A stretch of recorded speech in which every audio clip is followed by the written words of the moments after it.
Global newscasts reported breaking reports that something strange was happening in the world. A sharp increase in car accidents, fires, and accidents that even led religious figures to talk about the end of the world. 2 days before, Ulysses, a young guy with fiery red hair and tiny wings behind his back, opens his eyes and looks around. A screen appears in front of Ulysses, on which he sees a brief description of what he has to do. He is Angelus, and his job is to keep people safe. Fred, the head of the department, gives from the screen 4 rules that Ulysses must follow. Follow the order of assignment every day and stay close to the assigned person. Don't show your face to the person. Don't help people not assigned to him. And never enter the boss's office. Quickly flipping through the brief manual, Ulysses finds the seal with his name on it and walks out of the room in which he has just appeared.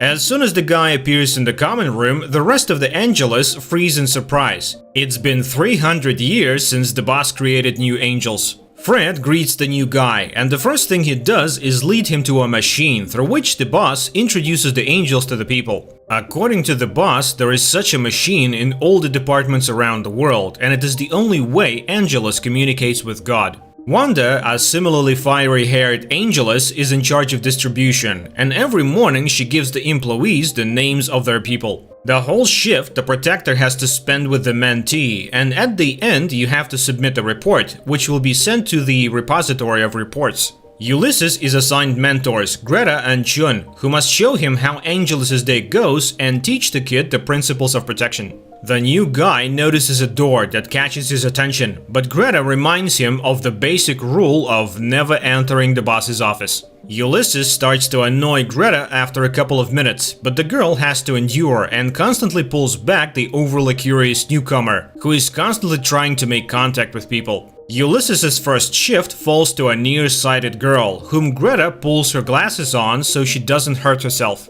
Along the way, the angel sees the danger to others, but his mentor forbids him to even hold the cage that fell on the salesman so as not to break the rule of not helping people you are not assigned to. The next shift, the guy is on duty with Chun, and they get a teenager who likes to amuse himself, which Angelus watches closely. While the experienced angel is distracted, Ulysses sees a girl on the street helping a homeless man. Out of curiosity, the newcomer follows the rescuer, and as he watches her put a bandage on the wounded man, Ulysses decides that he wants to become just as brave and change the world. Fred does not like such an initiative. He reminds the newcomer of the rules and warns of the severity of the punishment. But it does not change anything. Already on the night shift, Ulysses breaks the first rule and helps a homeless man by breaking a window so that he can hide from the rain.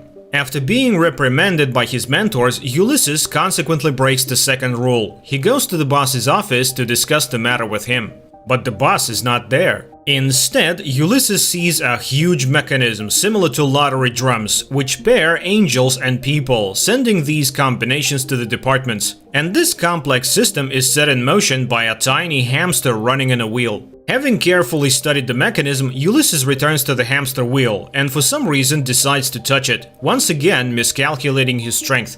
The hamster flies against the wall and the wheel stops, along with the work of the units in the wards around the world.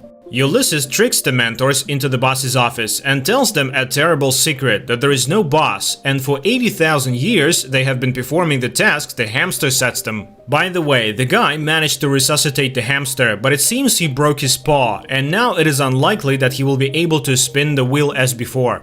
The trio goes to the vet, the amateur cheerleader, and Ulysses manages to become visible and asks the doctor to help his old hamster. Chun reminds his ward that he has broken another rule and is about to be punished, but 4 hours pass and nothing happens to Ulysses. But the situation in the world heats up. Because the wheel has stopped and all the defenders are left without tasks, the hospitals are overflowing with injured people. To fix the problem, Ulysses instructs Chun to spin the wheel while the hamster is being treated, and the system finally starts up again. Finally, everything goes back to normal, and Ulysses gets his first person, but the angel gets in new trouble. He has to bail out the homeless guy who was arrested for breaking the window, and Greta, frustrated that her boss is a hamster, refuses to help her colleague or anyone else. Ulysses has to deal with the homeless man himself, and after being at the station, he decides to ask Miriam for help, the girl who has already helped the guy on the road. Angelus has to become visible again and tell the girl about himself, but Miriam does not believe the story about the underworld until Ulysses disappears in front of her. Miriam agrees to help the angel, but to do so she has to tell her boyfriend again that she has no time for him. The homeless man is set free thanks to Miriam and Ulysses, and the two go their separate ways. The vet finally gives the angel the hamster, and Ulysses frees his friend, who has been spinning the wheel all along. Once gathered, the friends discuss what to do next, and together they decide not to tell anything to the other angelus, lest the world plunges into chaos.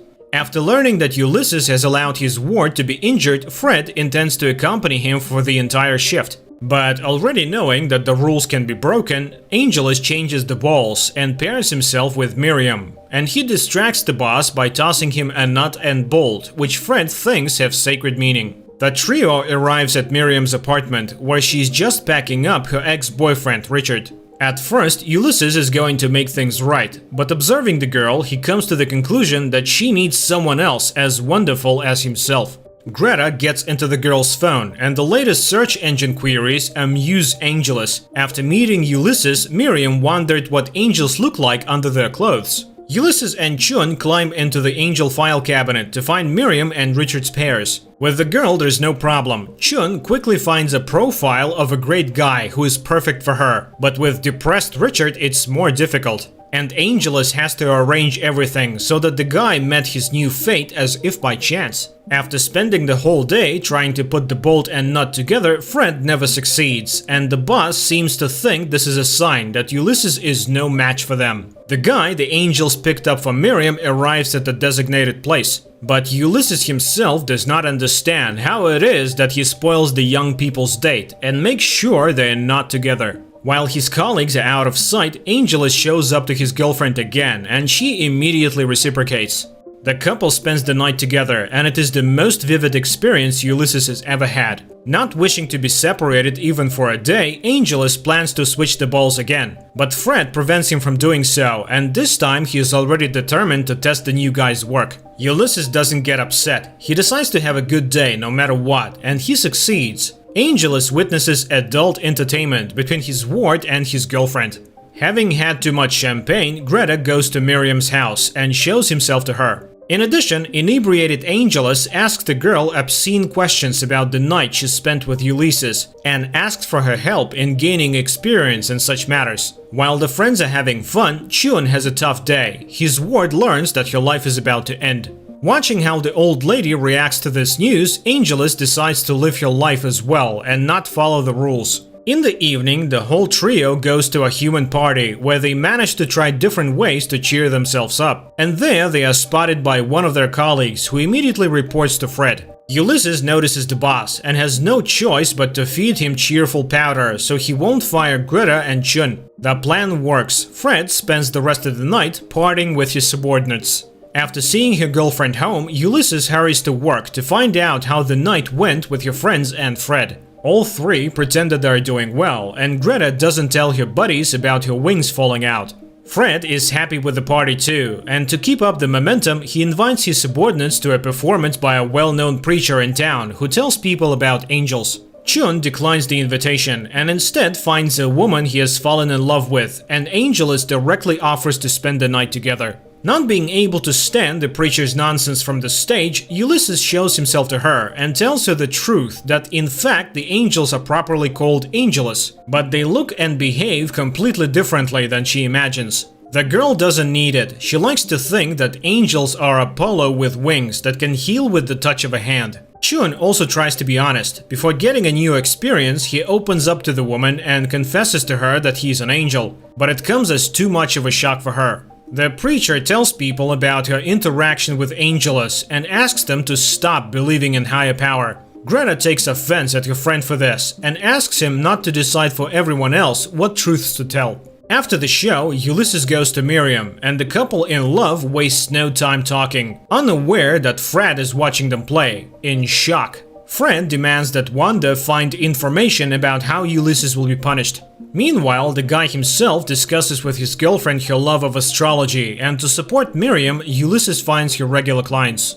Greta tells Chun her secret about losing her feathers, deciding that this is her way out of life, but the boyfriend brings her hair loss shampoo, hoping to do something to help. On second thought, the guy finds another way. He takes Greta to the vet to try to figure out the cause of her feather loss, but all he can offer is a bird sub for molting feathers. A client comes to Miriam on a tip from Angelus, and the aspiring astrologer advises her to quit her job and start her life anew. Having checked the girl's personal file, Ulysses confesses to his girlfriend that he is not sure about her advice, and she agrees, but on the condition that he never reads what is archived on her. Chun takes Greta to a sorcerer, trying to find a way to save her friend, but the sorcerer also proves powerless, and all he offers is to give the dying Angelus peace and relaxation. Miriam's fascination with astrology leads her to want to break up with Angelus when she learns that he is a Scorpion and their signs are incompatible. To win back his lover, Ulysses breaks his promise and goes into her personal file, from where he learns that her date of birth was given incorrectly.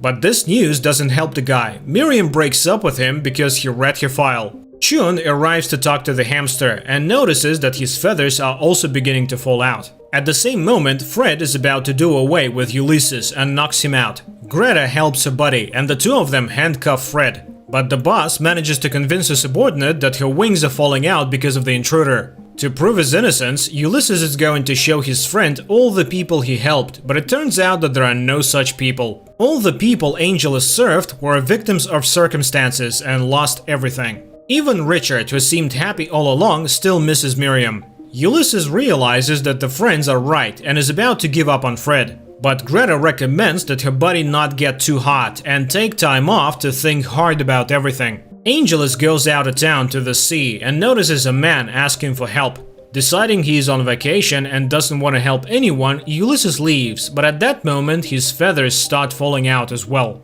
Angelus comes to Miriam and tells her about his trouble, but the girl thinks that there is nothing wrong with what is happening and that the falling out has some explanation. The veterinarian also has his own explanation. He suggests that Greta have her wings trimmed so they can grow back, and the girl agrees. But Chun is the first to be called in for the operation to take all the risks. Miriam's father accidentally throws a cigarette butt into a barrel, and Ulysses has to save the house from fire with his own backside, impressing his girlfriend. Inspecting the hole in the mirror, Ulysses notices new feathers on his wings, and he hurries to inform his friends, covering his backside with Miriam's leopard skin loafers. Rushing into the operating room, Ulysses manages to stop the doctor and makes sure his friends have to save the vet from him. Once Angelus does his job and helps, feathers begin to grow on their wings. After guessing what's happening to her, Miriam sets out to find her boyfriend, looking into all the parked cars. Despite the clue, Chun refuses to go back into the system and says goodbye to her friends, intending to go her own way.